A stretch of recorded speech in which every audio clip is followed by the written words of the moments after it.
give honor to Apostle Reed, what a great man of God, and we just praise him. Praise God for the vision that God has given Apostle Reed. We want to honor Pastor Thomas. There you go. There you go. And we honor all of you brothers, okay? I'm going to move quick. Take 10 minutes. Yes, sir, I'm going to move real quick.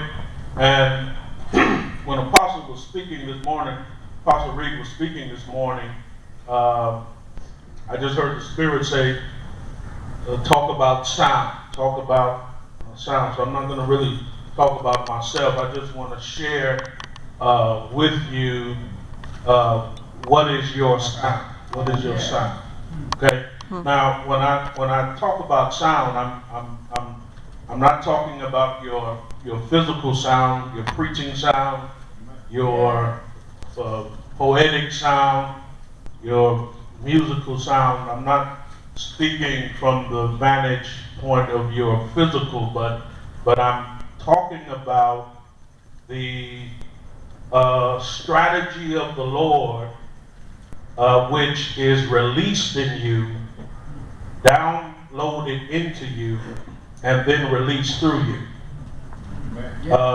This particular definition of sound speaks to you operating out of your words, your ways, and your wills in the overarching purpose for your life. Every one of you have a unique sound. So when Apostle Reed was teaching this morning, I began to reflect on Adam, because Adam had a unique sound. And it was through his sound. Adam got a download from the Father. I've created you in my image and my likeness. Be fruitful, multiply, fill the earth, subdue it, and walk in dominion. In Genesis chapter 2, we see Adam walking out his sound. He gives the names to all the cattle, exercises sovereignty over the animal creation. He names the woman who is created from him. And so he's operating in his sound. He has received from God. He's received this download, and he is releasing it in the earth, and it is having impact and effect in the earth. So when you walk in your sound, brothers, you are releasing the will of God into the earth and having impact and effect on the earth. That's good. Now, every man in the Bible had a specific sound. Moses' sound was, let my people go.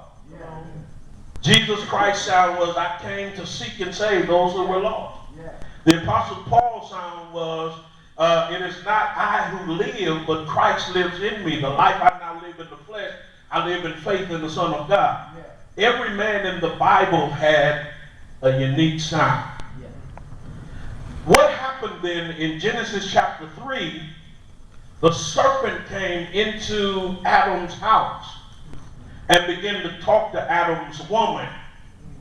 I got a revelation from Genesis chapter 3, verse 6, where it says, while the serpent is talking to Eve, and Eve looks upon the fruit and sees it's pleasant to her eyes, and she takes it and eats it.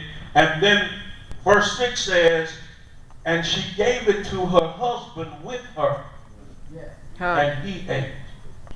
So where was Adam while the serpent is talking to his wife? Come on. He was there. He's right there. He's right there with her. But what happened to Adam is what's happening to a lot of men. He lost his sound when the serpent came into his house.